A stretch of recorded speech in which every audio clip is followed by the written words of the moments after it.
Son ya 10 años en la Junta Directiva, algunos años más como socio, antes de ser parte de la Junta Directiva, y los últimos 4 como vicepresidente.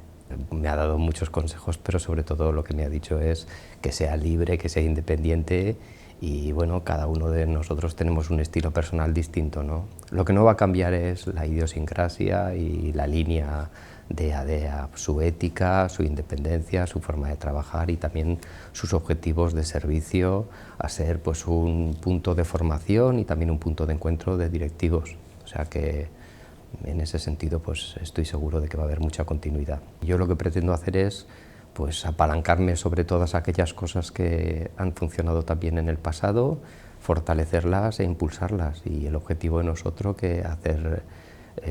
crecer a ADEA y que siga siendo esa referencia entre los directivos y los ejecutivos de Aragón, y que cada vez ellos sientan que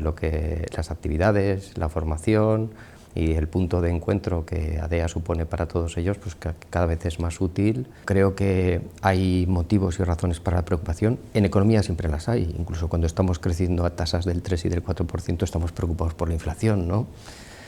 Pero yo soy razonablemente optimista y creo que si no hay acontecimientos externos que incorporen nuevas variables de incertidumbre,